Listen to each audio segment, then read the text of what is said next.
Oh boy, the Winnipeg Jets have just made a terrible mistake. As you guys can see on your screen, it says that from the Winnipeg Jets PR transaction, the hashtag NHL Jets have assigned defenseman Ville Heinola to the Manitoba Moose, parentheses AHL.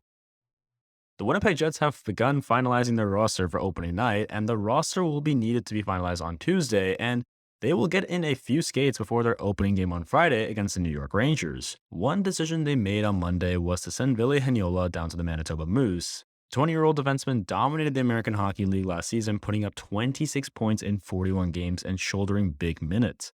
But the demotion of Heinola has raised plenty of questions about the coaching staff and his ability to play at the NHL level. And the main question going around now is, was this the correct decision? And if he is to ever become a successful top four defenseman in which the Jets could really use someone like that, he needs to start playing meaningful minutes sooner rather than later.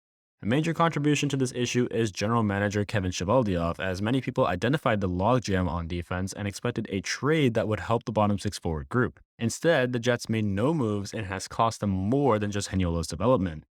Jonathan Kovacic, a 24-year-old defenseman who developed very quickly in the AHL last season, was claimed off of waivers by the Montreal Canadiens. But how does that really help with Heinola needing NHL reps to continue his development, as the former first-round pick of the 2019 NHL entry draft played an extremely vital role for the Moose last season and thrived in it? He will return to that role for the early portion of the 22-23 season. At this point in his career, he has only registered 25 games at the NHL level. This needs to change for him to develop properly as a defender. His struggles come in the defensive end, where he can sometimes be muscled off the puck and beat to the high danger areas. And the issue with sending him back down is that these issues will not improve with another year in the AHL. He's clearly already proving himself as one of the best players on the Moose. There's no point making him play where he can't really challenge himself to certain abilities, as he's been labeled with top four potential since he was drafted. What makes him such an intriguing defense prospect is his puck-moving abilities, along with his ability to jump into the rush. He dominated the World Juniors, he's dominated the AHL, and the Jets are holding him back from taking the next step for literally no reason. They are a team that struggled mightily with zone exits a year ago and could use a defenseman like him to help patch those errors. And I guess what was mainly said was that people were just not impressed with Heinola's training camp, but players like Logan Stanley and Dylan Samberg, they struggled as much as he did.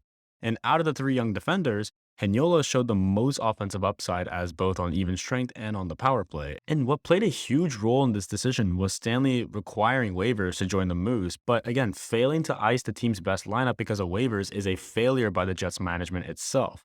The goal is to ice the best lineup every game, and by sending Heinola down to the Jets, they're failing to do so. Many people will point to the penalty killing abilities as the main reason this decision was made, but the truth is that the Jets have plenty of capable penalty killers already on the roster. We have guys in Nate Schmidt and Brendan Dillon, Dylan DeMello, Josh Morrissey, four guys I just named off the bat who are all killing penalties in the past and can do it effectively. And giving Heinola in the final spot puts him in a position to play on the second power play unit, which is an area where he thrived last season. The Jets will be facing this issue for the years to come, as Morrissey, Neil Pionk, DeMello, Dillon, and Schmidt are all under contract for another 2 seasons. Samberg and another Moose defenseman in Declan Chisholm lose their waiver-exempt status next season. In fear of losing them for nothing, Heinola will be sent down to the Moose yet again because of waivers. Samberg and Stanley will be due for a contract after the season, and assuming they resign, where will Heinola slot in? Look at the guys on your screen right now who are already part of this Jets team.